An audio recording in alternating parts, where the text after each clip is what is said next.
Hello, my name is Deric Learman, and I'm a professor at Central Michigan University, and I'm also a part of the IcyInverts research team, a collaborative group of scientists from multiple institutions. From September 24th to December 16th of 2020, we were aboard the research vessel Nathaniel B. Palmer to conduct research in the ocean surrounding Antarctica. With this video, I want to share my individual story of our research expedition that spanned almost 3 full months. Over the next few minutes, I hope to illustrate the personal side of our expedition and also show the beauty of Antarctica. After over a year of planning, our team got aboard the Nathaniel B. Palmer in downtown San Francisco at Pier 17. If you're thinking San Francisco is an unusual place to start a trip to Antarctica, you'd be correct.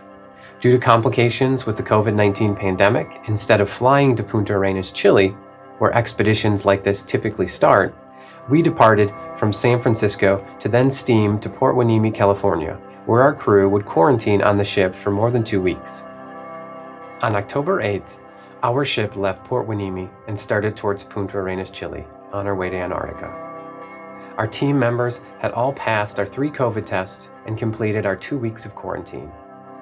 Being docked was nice as it did allow us for easy communications with our friends and family. However, it was also a reminder that our expedition hadn't really started. During the first 10 days of being at sea, we'd already seen strikingly blue water and lots of flying fish.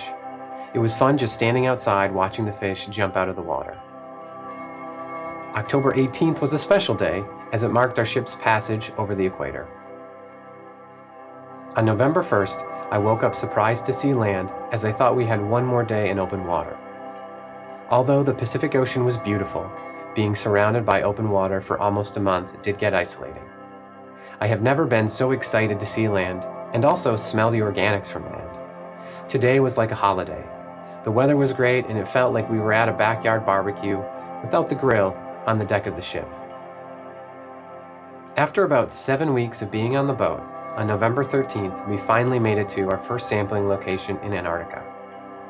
We now had another month to put towards scientific work that would have us sampling life at the bottom of the Southern Ocean. Our work is highlighted in other videos on our YouTube channel, so I'd encourage you to watch them if you're curious. While those videos highlight our active work, most of our days were filled with our ship breaking through ice or steaming around it. During our time in Antarctica, I had 2 favorite ship hobbies. The first was getting pictures of light reflecting off the water or ice. My group's work shift started at midnight and ended at noon, so we had plenty of opportunities to see the sunset, the sunrise, and in our most southern locations, a time at which you couldn't tell when one started and one ended. My second ship hobby, like many others on the ship, was taking pictures of penguins. It was fun to try to find the right location to see penguins. When we weren't sampling, I would find myself looking out portholes and also standing on the deck waiting to see more penguins, wondering if that ice in the horizon would bring the next great photo opportunity. Between December 2nd and December 3rd, our ship steamed through a location that was absolutely beautiful. During this time, we traveled through the Gerlache Straits, seeing the Neumayer Channel and also the Lemaire Channel. We were lucky as the weather cooperated to have a sunny day. I have numerous pictures from these locations, and it's easy to see the beauty of this region. After being on the boat for 86 days, spanning 9,000 nautical miles and 90 degrees of latitude, we finally departed the boat to return home.